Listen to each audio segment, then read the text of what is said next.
Здраво и добро дојдовте во уште една нова подкаст епизода на Your Financial Coach. Денеска заедно со Дани ќе се потрудиме да направиме како и секогаш така и денес интересна дискусија со уште поинтересна тема која што несомнено ќе ве заинтересира сите. Па Дани, јас мислам, ако си ти расположена за добар и квалитетен муабет, односно дискусија, да си започнеме и да видиме каде ќе не однесе муабетот. Јас сум секогаш расположена за добар и квалитетен муабет. Мислам дека оваа тема ќе биде една од најинтересните теми, бидејќи сите не засега и сите сме на некој начин опфатени во истата, а тоа е дали парите се табу тема во семејството и што се случува кога истите се табу тема. Јас би сакала да кажам, да започнам со дискусијата на ваков начин. Првично, што представуваат парите за семејството? Како секое семејство ги дефинира парите? Дали се само како ресурс кој што ни помага да купиме некои одредени работи или нешто повеќе? Дали ги доживуваме како емоција? На кој начин ние, односно семејството ги дефинираат парите? Кој е твоето размислување на оваа тема? Да, навистина е баш една тема која што кога и да прашаш, секој на различен начин ќе си даде своји мисли, гледишта и ставови, заради тоа што пак доаѓаме до муабетот за уверувањата, доаѓаме од моментот кој како израснат. Тоа што го и веќе и претходно го дискутиравме дека како мали децата учат многу работи кои што ги креираат како возрастни. Па затоа неретко многу луѓе ќе слушнеме и ќе видиме дека на парите гледаат со страф, со бес, со некоја агресија, заради тоа што во детството најчесто некогаш и во текот на целиот живот поминале низ многу тешки ситуации во семејството токму поради недостатокот на пари во семејството. Според ова што го кажуваш, најчесто парите ги врзуваат со чувства. Не ги врзуваат со моментот на ресурсно средство кое што ни купува некои одредени работи. Тие ги поврзуваат парите со чувства. Па да, и на таков начин се ги креираат нивните верувања, затоа што го зборувавме за финансискиот надзор, после е многу тешко тоа да се смени. Заради тоа што затоа има после луѓето да речат парите се зло и така натака, заради тоа што само да замислиме едно семејство, еве само си ставиме еден пример на семејство кое што одвај преживува крпи крај со крај да помине оваа криза, парите и недостаток, тука почнува стрес, караници, конфликти. Затоа во многу семејства парите се причина за број 1 за конфликти и стресови. Целосно се согласувам со ова што го каже, како што спомнавме за финансискиот нацрт, многу е тешко да се промени, бидејќи во најголем дел од случаите луѓето и не се свесни дека уствари проблемот и коренот на самиот проблем е во минатото, дека потекнува од детството и од нивните уверувања. Тие мислат дека нивните проблеми кои што се поврзани со финансиите доаѓаат од кариерата, работната позиција, од ниските примања, доколку ги имаат на работната позиција, меѓутоа не само ниските примања, тие да имаат високи примања, нивните уверувања и ставови спрема парите повторно ќе ги доведат до степен да бидат сиромашни и да немаат доволно пари да ги покријат основните трошоци. Па пак доаѓаме до моментот дека се во нашите уверувања, начинот на кој што ние работиме со парите, начинот на кој што ние ги менаџираме истите. Многу често и многу е позната реченицата кога луѓето ќе кажат пари или љубов. Како можеме да ги споредуваме тие две работи кога тие две работи не се споредливи? Не може да се споредува нешто што е меѓучовечки однос и да се споредува нешто што е материјално. Меѓутоа тука се прават тие според мене грешки и затоа можеби на некој начин кога тие работи им ги кажуваме на децата и кога децата се присутни и ги слушаат тие работи, мислам дека тоа создава некој вид на аверзија, бидејќи сите знаеме дека љубовта е убаво чувство и не би сакале да ја замениме со пари и мислам дека од тука исто така поаѓа моментот на парите се прљави, ако ова чувство кое што убаво во случајов љубов, среќа, ме поврзува со не пари, пошто парите се на другата страна. На некој начин ние создаваме две опции. Опција А пари, опција Б љубов или среќа. И сега кога ние сме во позиција да треба да одбереме, ние ова го врзуваме со убаво чувство, меѓутоа ако ова е убаво, тоа значи дека ова е лошо. И тука исто мислам дека се создава таа верзија што си имаме меѓу парите. Да, буквално мене ми е секогаш ми е многу смешно кога ќе слушнам или кога луѓето некои ќе ме прашаат нели во различни дискусии, што би одбрала, среќа или пари? И викам и љубов и среќа од една страна, пари од друга страна. Викам како можам да одберам во школа кога ти текнува кога учевме множење, делење, собирање, наставничките секогаш викаа немојте да мешате баби и жаби. Јас тоа го кажувам колку и да звучи нели можеби интересно и смешно, не можеш ти да одбираш, не знам, нема поврзаност. Ти за да одбереш треба да е поврзано, не може тотално две различни работи. Би рекла дека тоа е само оправдување на луѓето, да си ги оправдаат своите достигнувања, односно неуспеси, ајде да кажам пореално. И од друг момент, тука би го додала тоа што освен да си ги оправдаат нели нивните неуспеси, исто така исто така продолжи. А јас би рекла дека тоа е еден вид на друга, тоа е друга димензија. Не можеш ти да бираш нели измеѓу нешто што е психичко, нешто што е емотивно и нешто што е материјално, исто како да кажеме вода или храна. Не, и двете ти требаат. Истото и овде. Сега што е работата?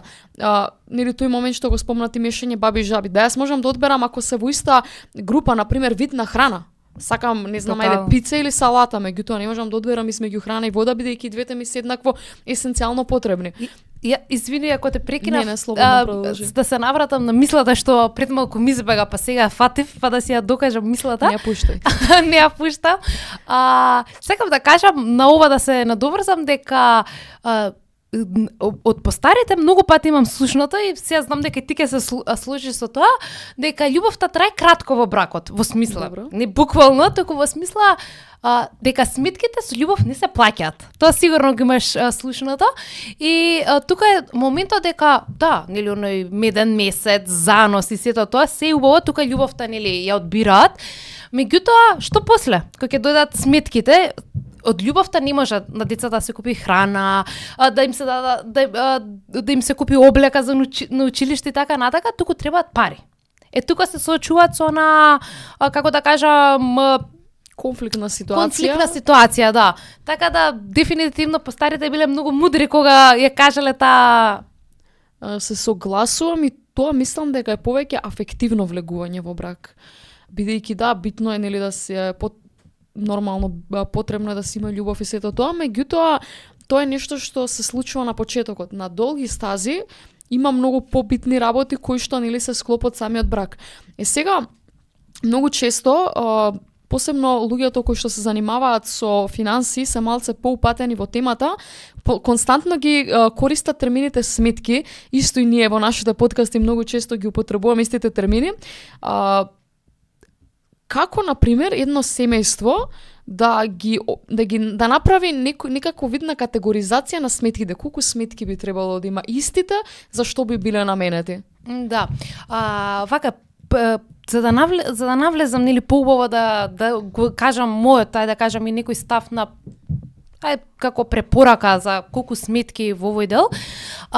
Прво би сакала да напоменам дека многу е важно да сватиме кога станува збор за партнерски односи, односно однос помеѓу двајца кои што влегуваат во некоја сериозна врска или понатака нели во брак, да прво да се свати дека и двајцата луѓе доаѓаат од тотално, можеби од слични, можеби од тотално две различни фамилии во смисла на финансиска едукација. Тука настануваат конфликтите, затоа што честопати имам читано и слушано нели од различни ситуации од реалноста, од практиката, од секојдневието, за луѓе кои што пред да влезат во брак, пред да почнат да живеат заедно, тотално немале разговарано за парите. И сега едниот партнер доаѓа од фамилија во која што тотално јасно се поставувале семејни буџети, јасно заеднички сите си дефинирале нели зашто ќе ги трошат парите како, и од друга страна фамилија која што никогаш не се зборувале за парите, односно парите биле табу тема во таа фамилија. Знаеш, исто само да не ми избега мислата, извини ако те прекинав, морам да се надоврзам. Моментот нели кога го спомнаа од сериозна врска во преминување во брак, луѓето мислат дека се познаваат, меѓутоа не е исто ти да живееш со некого и заедно да ги менаџирате финансиите и сите нели целокупни обврски кои што следуваат и одговорноста која што следува со самиот брак и начин на живот, отколку нели кога сте во врска и живеете во две различни семејства, во два различни стана куќа, се едно. Мислам дека ти се запознаваш со партнерот целосно кога ќе почнеш да живееш со него, а најчесто во брак луѓето најчесто започнуваат да живеат заедно луѓето кога ќе влезат во брак, а не претходно. Сега има многу случаи, посебно новите генерации кои што тоа го прават порано, меѓутоа генерално живеат заедно кога ќе стапат во брак. Со самото тоа, нели тоа ти што го спомна за моментот со финансиите, исто така се случува, нели, кога биле тие во врска, немале никакви проблеми, сега влегле во брак и одеднаш настануваат проблемите. Не, можеби ако се дискутирало претходно, тие проблеми ќе искочиле на површина и ќе се нашло соодветно решение, или пак ќе свателе луѓето дека не би можеле да функционираат заедно. Па да, знаеш, затоа секогаш се вика дека во било каков однос, особено во партнерскиот однос, еден од клучните фактори е комуникацијата. Така исто се планираат. Цело време зборуваме нели планирање на парите, планирање на буџетот, на финансиите, така и тука. Ако веќе имаме со некого заеднички буџет, заедно нели живееме, треба да се планира, треба да се разговара. Тоа што тргнавме нели прашањата за сметките, е дека сега ова не е дека важи за секого, туку е како препорака, како со поделбата на 4 сметки може да се дојде да не дојде односно до конфликт, односно да се задоволат сите страни. Што тука мислам на тоа за едната сметка, да е сметка заедничка, каде што двајцата партнери со тоа купче на пари ќе трошат заедно, односно ќе ги плаќаат сметките нели за станот, сите заеднички купувања што ќе бидат од таа сметка. Секој ќе има пристап нели да види каде се трошат и на што се трошат нели парите, затоа што се заеднички. Втората сметка исто ќе биде заедничка, меѓутоа овој пат ќе биде за штедење, односно за инвестирање за самото семејство. Значи повторно е заедничка, меѓутоа се мисли тука за инвестирање, штедење за иднината на фамилијата. Меѓутоа, индивидуалноста во партнерските односи, знаеш, тоа многу пати ми било интересно, знам дека и тебе. Луѓето ќе речат, си ја најдов другата половина. Па не би рекла, ние сме едно цело. Јас сум едно цело, мојот партнер е друго цело и ние градиме тотално друга целина, односно заедништво. Не сме ние половинки. Така да тука се мисли на индивидуалноста во партнерските односи, односно да се задржи индивидуалноста. Што тука мислам? Една сметка за едниот партнер, друга сметка за другиот партнер, кој што ќе си ги троши, ќе си управува самостојно нели со парите, заради тоа што не би требало, овдека би кажала, не би требало да никој да си дозволи, например, жената да го прашува мажот, дај ми, не знам, толку и толку пари за да одам на фризер, може ли да одам, така, затоа што ако бидеш зависен, ти финансиски зависен, ќе треба да прашаш, ако не се твои парите. Или исто така не треба и мажот да си дозволи, например, да ја прашува жената, дај ми пари, не знам, за да одам на некој семинар или било што. Така да во оваа ситуација, затоа се викаат 4 сметки, за да бидат задоволени сите страни, за да едноставно се гради и заедничкиот, меѓутоа и индивидуалниот буџет во рамките на семејните финанси. Тука би се надоврзала дека индивидуалноста и од психолошки аспект е премногу битна во сите односи. Значи луѓето кога ќе влезат во врска или во брак, тие не стануваат едно цело, тие не се еден човек, тие се засебни личности. Тотално. Едната личност и другата личност. Така што тотално се согласувам за тоа што го продискутирам моментално и сметам дека сите треба да размислат на таа тема, треба да размислат во однос на нивната индивидуалност и нивните индивидуални потреби, бидејќи ние пред да стапиме со некого во врска или во брак, ние сме индивидуалци и тоа треба да го задржиме за нас. Нашиот идентитет не сме да трпи промени, посебно промени на кои што ние самите не сме алудирале да се случат само заради тоа што сме влегле во некаков однос. Па тотално, тоа истото важи кога станува збор за финансиите. Сега само што моите лични финанси ќе станат семейни финанси, односно дел од моите лични финанси, заради тоа што нели рековме за сметките, ако гледаме од тој момент, посекако тоа се заеднички пари. Меѓутоа, повторно ќе дам до тоа дека никој не треба да си дозволи да си ги смени своите примери. Јас сега како една изградена индивидуа имам одредени финансиски навики, перцепции за парите, уверувања така и утре ден во односот, партнерскиот однос, јас треба да си го задржам тоа, како што мојот партнер ќе треба да си го задржи тоа и ние да најдеме начин како ние ќе управуваме со овие лични финанси во склоп на семејни, односно заеднички финанси. И тоа да биде секако на еден здрав и нормален начин. Тука би навлегла во она што веќе природно доаѓа да го кажеме, тоа е интересен момент дека добар ретко кој се случува да доста веќе парови прават money date. Што значи тоа? Тоа значи дека еднаш во неделата или еднаш во месецот, нели секој пар си одредува временски интервал, излегува на дейт, каде што си седнува и си прави буквално money date. Зборуваат за парите, односно зборуваат на што сакаат да ги трошат парите, на што сакаат за одредена инвестиција во која што сакаат да ги инвестираат парите, зборуваат за ајде да зголемат да си зголемат сумата со која што планира да ја штедат и така натака, која не знам може дополнителна некоја работа да имаат за да нели им се зголемат приходите и така натака. Но тоа е многу интересен начин, барем според мене, да излезеш на money date и да зборуваш да ти е само темата пари, односно градење нели на вашите заеднички партнерски финанси. Предобра идеја и мислам дека им дадовме идеја на нашите гледачи што би можеле понатака нели да направат. И сега кога веќе влеговме во сериозноста, што правиме кога ќе дојдат тука децата? Бидејќи нели родителите се најчесто рол модел или модел кој што децата го следат, односно начинот на кој што многу често родителите не се свесни дека нивното однесување има директно поврзано со однесувањето на децата кога тие ќе пораснат. Бидејќи ние луѓето, посебно кога сме мали, учиме по модел. Тоа што јас го гледам, тоа го применувам, бидејќи тоа мислам дека е правилно. Затоа што нели за нас родителите посебно се авторитети кои што ние сакаме да станеме како нив. Тие првично се наши идоли. Нели потоа кога ќе созрееме, ние создаваме и други идоли во нашата глава според тоа како сакаме ние самите да се реализираме. Меѓутоа првично се нашите родители идоли. Сега јас тука би навела еден пример. Детето нели најчесто кога ќе подпорасне го праќаат во продавница. Сега, тие пари што ќе останат како кусур 20-30 денари, најчесто сега ова е некое моје искуство, па затоа и од моето искуство зборувам, нормално дека има нели варијации. Му кажуваат на детево купи си сладолед, купи си мастики. Мислам дека е многу попрактично да му кажат тие пари што ќе останат од кусурот да си ги тргне на страна.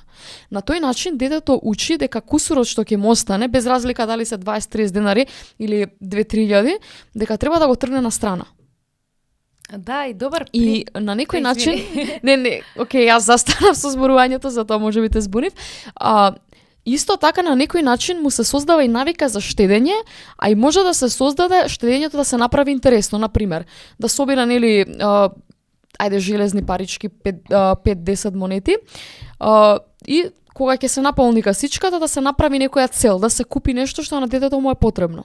Тотално, затоа како видна награда. Тој сакав да го спомнам дека затоа касичките се прават такви интересни малечки во форма не знам на прасе или друго некој интересно суштество или предмет, за да на децата биде интересно и затоа буквално и розевото прасе е символ за касички за штедење, некако за да децата се научат од најмала возраст, што викаш кусурот барем да го ставаат во касичката, да стекнат прво и многу важно навика за штедење. Затоа што е многу полесно кога детето од мало ќе му се градат тие навики кои што детето ќе продолжи во стекот на неговиот живот, нели да ги применува и ќе има финансиски здрави навики.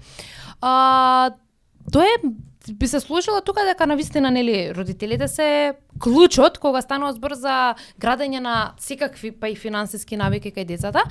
И сега можеби нели ние и не можеме, туку ние сигурно се уште не сме нели родители и многумина сум сигурна дека ќе речат како сега вие зборувате за родителство кога не сте родители, и би сакала да кажам дека ние ова ќе го зборуваме од страна на деца, затоа што сега сме само деца, и од нашата перспектива како е тоа што до сега го имаме нели видено преку различни ситуации, искусено, затоа што еве сега можат тие мали деца да зборуваат нели за улогата нели на родителите кога станува збор нели за градење на здрави финансиски навики. Исто тука би се надоврзала дека на децата мора да се запознаат со вредноста на парите. Дефинитивно. Што уствари, пошто реално гледано за нив парите се обична хартија. Тие немаат представа, например, што е разликата помеѓу 500 денари и 100 денари. Да. Освен нели бојата и формата и изгледот на паричката. Децата треба да ја сватат вредноста на парите. Јас секогаш прашувам кога човек ја сваќа вредноста на парите, кога сам ќе си ги заработи парите. Тогаш тие стварно еве има огромна разлика кога твоите родители ќе ти даваат пари, истата сума, нека биде 100 денари. И ти кога ќе ги заработиш тие 100 денари, едноставно тебе ти се многу подраги, помили ти се тие пари, затоа што знаеш дека си вложил прво време и труд за да ги добиеш тие пари. И на многу поразличен начин се однесуваме со тешко заработените пари со оние што не се дадени како джепарлак или не знам поклон за роден ден и така натака. Сега тука е моментот каде што децата, што викаш, треба да сватат. Децата не можат нели се уште се мали за да работат, за да ги заработат парите, меѓутоа можат родителите дома да ги научат дека кога ќе направат одредена услуга, дека таа услуга ќе им биде платена. Во смисла, например, може родителот да им каже ако среди ја собата, не знам, изми ги садовите, здипли ги лиштата, значи некоја навистина многу лесна домашна. Само би сакала да те прашам, дали мислиш дека е погрешен ставот кога ќе добие добра оценка на детето да му се дадат пари? Да, погрешно е затоа што Јас се согласувам, затоа сакав да те прашам. Сега кога го спомна ова, истава идеја јас имав нели за вредноста на парите, меѓутоа ти го кажа тоа, па да не се повторуваме.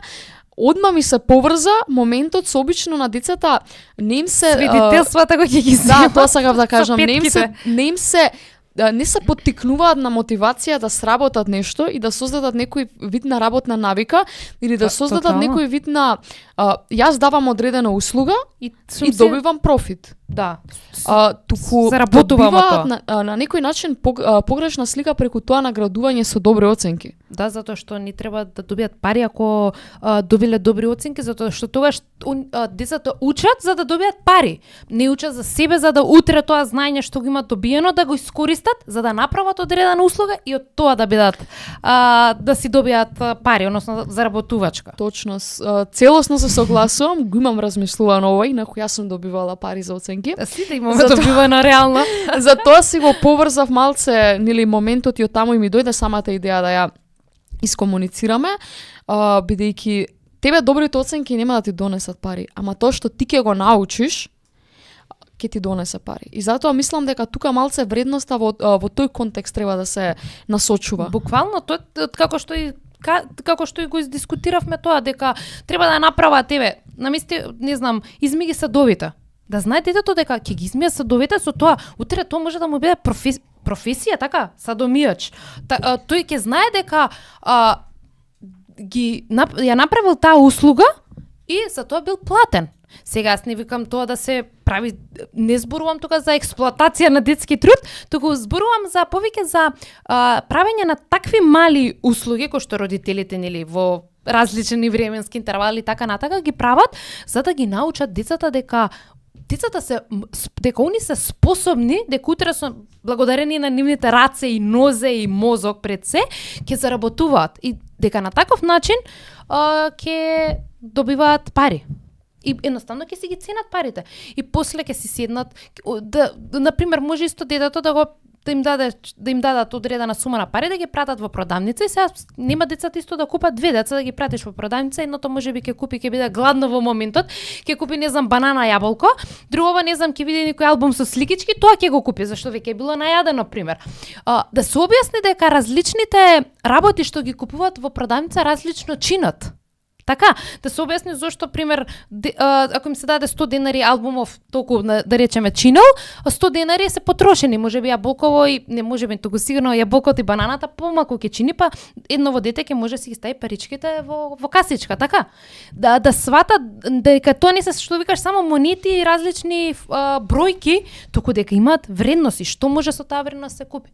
А што мислиш, се знаеш, на каде ми отиде, на каде ме однесе мојабетов, на моментот со она децата кога се им се купува, кога се во продавници плачат, јас сакам таа играчка, сакам онаа играчка, и родителите за да ги задоволат, нели, за да не плачат децата. Најчесто има две реакции, или премногу се вика на детето, и нели тоа е најнегативната реакција заради тоа што со викање и со физички има и такви ситуации, ги имам лично видено, затоа и ги коментирам. Нели физички да се смири детето, сите знаеме како. Не се постигнува апсолутно ништо. Тоа е едната крајност, а другата крајност е нели као више дете во плаче се влече по земја. Ама тоа се примери од секојдневие, тоа јас не го измислувам. Така, буквално. И сега ќе му земам све за да не плаче и да не го слушам. Мислам дека тоа е тотално погрешно, ради тоа што тоа не е начин. Мислам дека здравата дискусија е за се начин и дека може да се најде средина, иако нели викаат со дете не можеш да се разбереш, не можеш да се разбереш. Затоа што ти ги поставаш правилата на игра тогаш. Апсолутно, ама мислам дека многу е, знаеш како многу е битен односот што ти ќе го воспоставиш со детето исто како со луѓето. Па извини, токму тој однос што ти како родител тоаш ќе го воспоставиш со детето, утре истото тоа дете ќе биде родител. И така се оди во магичен круг се случува и доаѓа до проблемите кога станува збор за партнерските односи, онако дојдовме до моментот две деца, веќе возрастни личности кои што треба да влезат во брак со различни позадини. Се имало дете во што се влече таму и родителите само купувале колку да не го слушаат, од друга страна дете каде што му викале немам за до крај на месецов, поважно ми е да купам млеко, јогурт и други работи, нели неопходни храна да речам, не можам играчка да ти ја купам. Тоа се огромни трауми. Луѓето и како мислам дека за тоа не се зборува, ама или моментот стисни се до следниот месец да помине кризата и така натака, така натака, и тоа ретко кој го зборува и го дискутира, а тоа и каква огромна траума остава врз децата. Моето мислење е дека на таков начин не треба да се презентираат работите пред децата. Не треба ти на детето да му пристапиш со ставот нема да имаме пари до крајот на месецот. Тоа мислам дека е играње на грижа на совест на детето и сериозна манипулација која што во иднина може да, еве јас ова го кажувам од психолошки аспект, не го кажувам од економски аспект, иако нели тие работи се поврзани бидејќи човекот е психолошко суштество по еден дел. Мислам дека тоа се сериозни трауми кои што понатака на детето ќе му создадат многу голема и авержија спрема парите, и авержија спрема многу други работи, и потоа ќе биде подлежно и на други типови на манипулации. Не навлегуваме се во таа тема бидејќи е премногу долга за подкастов, нели е тотално друга сфера. Меѓутоа мислам дека тоа е најпогрешното нешто што може да се случи. Исто така нели тоа што го спомна треба да се стиснеме. Не. На многу поразлични начини можат да се објаснат тие работи на детето. Мислам дека сите ние како возрастни луѓе знаеме на многу по прилагодлив начин да ги објасниме тие работи, дека нема потреба ти на детето да му создаваш некаква форма на стрес, нема да имаме што да дадеме до крајот на месецот. А тоа се случува? Тоа секојдневно се случува. Тоа не е табу тема, тоа е секојдневие. Многу поголема табу тема е кога луѓето добро ги презентираат работите, него ли кога не ги презентираат добро. И тоа не е нешто лошо, тоа не го прават луѓето свесно, они не сакаат намерно на децата да им нанесат трауми, или родителите го мислат најдоброто за своите деца, меѓутоа тоа не е свесен процес. Они така се навикнати. Нивните родители тоа го практикувале. И сега они мислат дека тоа нацрт. Точно, дека тоа е правилно. Тие мислат дека со грижа на совест на детето му несвесно, со грижа на совест дека на детето му создаваат како на некоја форма на слика и на грижа, како нема да имаме пример до крајов на месецов да нели за храна и сега детево треба да има осет. Да, тоа фактички Ова е сега некоја моја перцепција, не ова ништо научно или докажано дека тоа е резултатот. Тоа се наши гледиште ставови. Да, тоа е некој моје гледиште како мислам дека и пак не е тоа свесно и со намера да се оштети детето, туку тоа е начинот што родителот го знае пошто тој модел него му бил даден. Да, баш сега веќе почнавме кон дискутирање, мислам дека со ова се што опишавме на финансиски, ајде не речам нездраво семејство, туку да речам финансиски нездрава околина. Нездрава околина и околина во која што финансиите се табу тема. Во сето ова што го напоменавме. Само ќе те прекинам, затоа што морам да го потенцирам моментот, најлошо нешто што може да се издискутира пред едно дете е сметки. Колку треба да се плати сметката за струја, како ќе се позаемам сега за оваа сметка, од каде ќе најдам пари, тоа е најголемата травма. Апсолутно и кредитите. Меѓутоа, најголемата травма што можете да ја спомнете пред едно дете е во однос на сметките. Дефинитивно е така. Тоа е тоа што цело време нели го дискутираме. Тоа се семејства во кои што нели се преживува, не се живее и едноставно се семејства во кои што се мисли на сегашноста, не на иднината.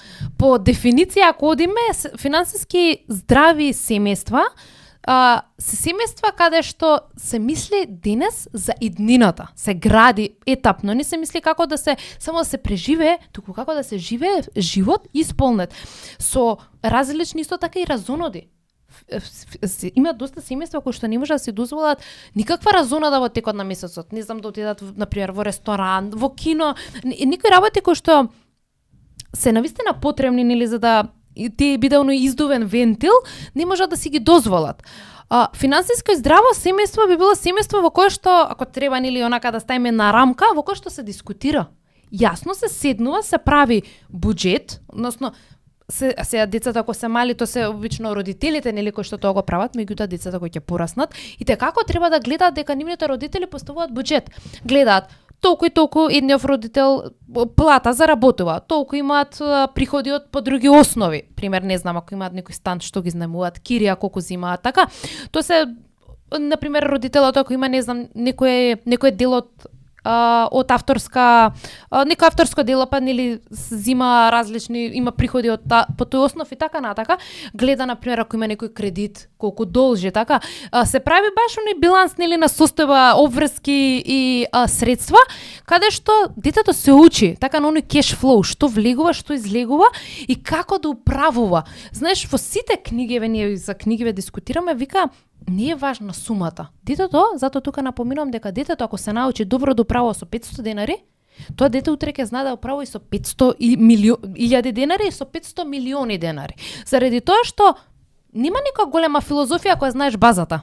Ако куќата почнеш, извини, од темелот и ја градиш нагоре, многу лесно. Оди почне, пример, ако веќе е направена, па ајде се од поново менувај, така?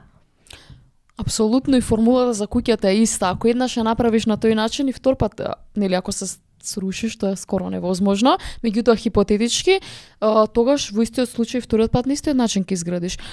Исто сакам да напоменам дека не значи доколку семејството е многу богато, дека е финансиски многу едуцирано и дека така секогаш ќе пренесе здрави финансиски навики на своите деца. Бидејќи јас познавам многу личности кои што се пораснати во богати семејства, меѓутоа не знаат тотално никако да менаџираат со сопствените финансии и најчесто ги трошат парите нели на многу нелогичен начин. Па да, затоа што парите ги земале како здраво за готово. Ја не ја сваќаат вредноста едноставно. Бидејќи не се дискутирало со нив за тоа. Тоа што можеби родителите го имаат знаењето, меѓутоа не го пренеле на своите деца. Може да се тука многу фактори, нели, да немале време, да не биле доволно заинтересирани, бизнисот им бил побитен, нели, во тој момент. И така, тоа не е обвинување. Значи, не обвинуваме никого, само даваме наше размислување. Ова сепак е нешто што е субјективно, не мора да е така. Наше размислување кои би биле причините за тоа. Меѓутоа сакав да потенцирам дека не се само богатите тие што се финансиски едуцирани, така, туку дека има и луѓе кои што се, ајде да кажеме, од средната класа, кои што можеби многу подобро многу подобро знаење ќе им пренесат на своите деца. Па да, тоа е жив доказ, ако можам да кажам, се луѓето кои што многу заработуваат, а уште повеќе трошат, значи заработуваат високи енормни приходи месечни, одат во голем минус. Затоа што само трошат и многу пати луѓето викаат, ама не знам каде ми отидоа парите. Ако не ги управуваш, нели не ги менаџираш, затоа викам дека децата, ако го научиш од мало, да управува со парите, да знае каде му одат, на што ги троши, да се воздржи, до оно да самото да размисли, да има капацитет, тоа го можат децата. Децата можат многу повеќе од тоа што ние мислиме дека они можат, да размисли дали навистина му треба тоа. Дали навистина му треба таа кукла. Така, ајде да видиме децата, например, ако си ги заштедат тие пари, или секогаш ќе ги прашаме, што сакаш си да си купиш со полнава касичка со пари? Тоа ќе каже, затоа што, например, не знам, некоја кукла или количка, не знам, без разлика, и таа количка која ќе ја купи, многу повеќе со тие парички, многу повеќе ќе цени играчката. Заради тоа што иако тие пари нели се од кусур што купувало, не знам, бомбончиња, сладолед, што викаш од продавница, меѓутоа сепак детето си ги чувало. Си ги чувало паричките, си се воздржувало да ги потроши во тој момент, значи тоа е штедењето, да се воздржам од денешната потрошувачка, така за во иднина. Задоволство. Да, од Пак јас моменталната задоволството. да ти си решена да збориш за задоволството, ти ги сакаш да го сакаш тој момент. Таква ми е професијата. Со шалом. И те како повеќе ќе ја цени таа кукла, отколку куклата што не знам некој ќе ја даде за поклон. Тоа е, мислам, тоа и ние самите сме го почувствувале и може да го потврдиме на некој начин. Тоа доаѓа од моментот колку повеќе време инвестирам во нешто, толку повеќе ми значи нештото. Нели детето му требало повеќе време да ги собере тие парички за да ја купи куклата или количката или топката, што било која играчка да е во прашање. Да. И многу повеќе ја цени бидејќи многу повеќе време има вложено во нејза. Исто така, тука би се надоврзала со моментот дека ние можеме да им помогнеме на децата да ги научиме како да прават разлика помеѓу нешто што им е потребно во моментот и нешто што не им е потребно во моментот. Еве еден пластичен пример во однос на тоа, нели одиме во продавница и сега детево сака да купи некоја, да речеме, играчка. Меѓутоа, ние му даваме опција, знаеме дека детево многу сака, пример, да јаде риба. Дали повеќе сакаш да ја купиме играчкава или сакаш да одиме да јадеме риба или да одиме на некое, ајде нека биде во Луна парк. Од некои извори што имам читано, излегува дека децата многу повеќе сакаат авантури, неголи конкретно предмети. Така што мислам дека децата може да ги научиме на овој принцип. Исто можеме да го поставиме прашањето, еве на пример, ако е некој играчка во прашање, дали сега ова зборувам за деца кои што се малце повозрасни, не зборувам за деца од 3-4 години, зборувам кога веќе ќе тргнат во училиште. Дали мислиш дека ова ќе ти треба и како мислиш дека ова ќе го искористиш? Да. Многу често се случува да кога ќе подразмислат децата да не ја купат играчката, туку да ги не може да ги инвестира, меѓутоа да ги пренасочи тие пари, не знам што ти си имал во план да му ги дадеш еве нека 1000 денари во нешто друго. Да, или едноставно. Или на пример еве детево тренира кошарка, фудбал и сега ќе сакаш да овој месец, не знам, тие 1000 денари да ги дадеме за чланарина за спорт или не знам, ајде нека биде за количка. Најчесто ќе го одберат спортот. Па да, или тука што ви кажеш со инвестирањето и децата може да сватат на многу прост и едноставен начин што значи, замисли сега на детето да му речеш оваа касичка што имаш тука со парички, нели ти што си ги ставаш тие денарчињата. Не, јас реков инвестирање не може да се каже ако ги даде парите пример за ништо, тоа беше конотацијата. Да. А не дека не може да сватат, може да сватат. Така, да, тотално. На пример, ако ми речеме оваа касичка тука што имаш полна со парички, замисли сега да ти стане повеќе од тоа. Така да ти стане да ти се зголемат паричките. Пример, не знам, ако имаш една касичка да станат 2 касички, на децата може да им се објасни на начин на кој што ќе им кажат секој ден јадете, не знам, чоколади, сладоледи, јаболки, банани, што и да е. Користите нели пенкала за во училиште, нели различни предмети, значи тоа некоја фабрика, некоја фабрика го произведува, некој продавница го продава, така?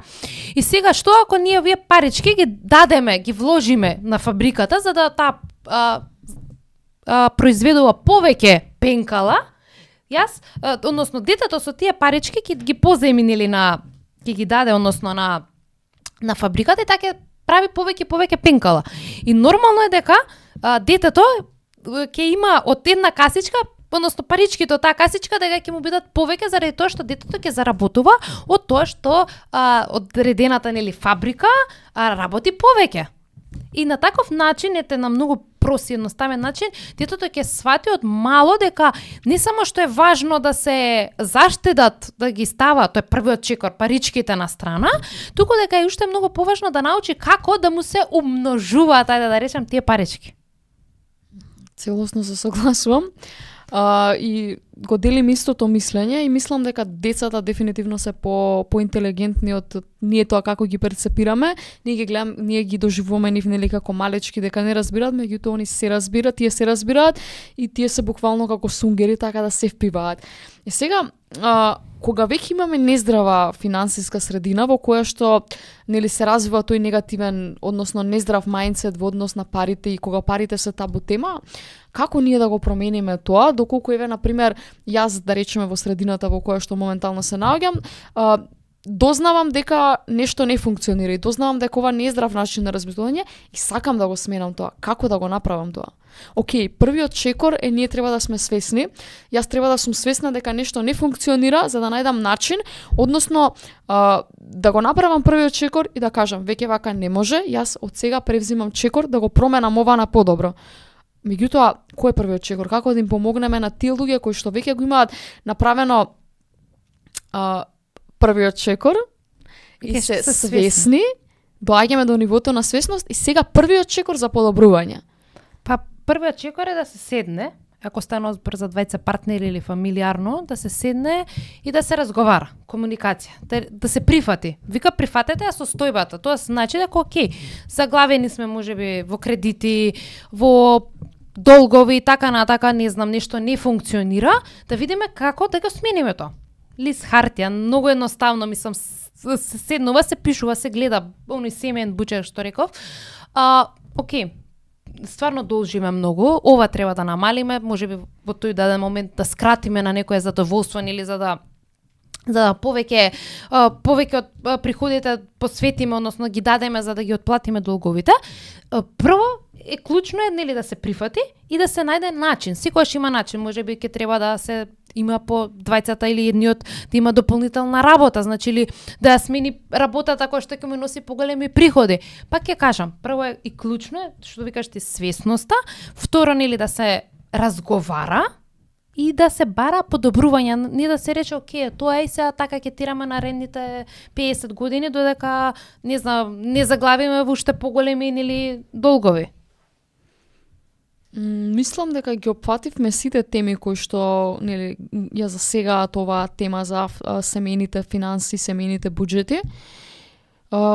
Дали имаш нешто да дополниш, бидејќи јас ми дојде многу интересна тема, се ние на почетокот ова нели се семејни финанси, се ние зборевме од лицето на децата, затоа што нели се уште немаме не сме родители, односно немаме деца, ние зборувавме од оваа перспектива. Јас мислам дека би било многу интересно еден родител да имаме гостин кој што ќе зборува на оваа тема, да видиме, би било интересно кога родител би дошол и би зборувал за тоа како од страна на родителот изгледаат семејните финанси, како тој ги воспитува своите деца, знаеш, многу подетално да видиме каде ќе се најдеме ние како деца и родителот нели како родител во склоп на овие семејни финанси, бидејќи семејните финанси ги засега целото семејство. Да, може да направиме таква епизода, баш ми се допаѓа начинот на кој што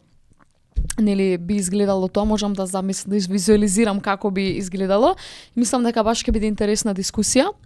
Јас мислам дека можеме да ја одјавиме оваа епизода овде. Ви благодариме за вашето внимание и доколку ви се допаѓа нашиот контент, доколку ви се Контент и допаѓа нашиот содржина, да. контент и нашата содржина, за да не поддржите, можете да ставите лайк и сабскрајб на нашиот YouTube канал и се гледаме во следната епизода.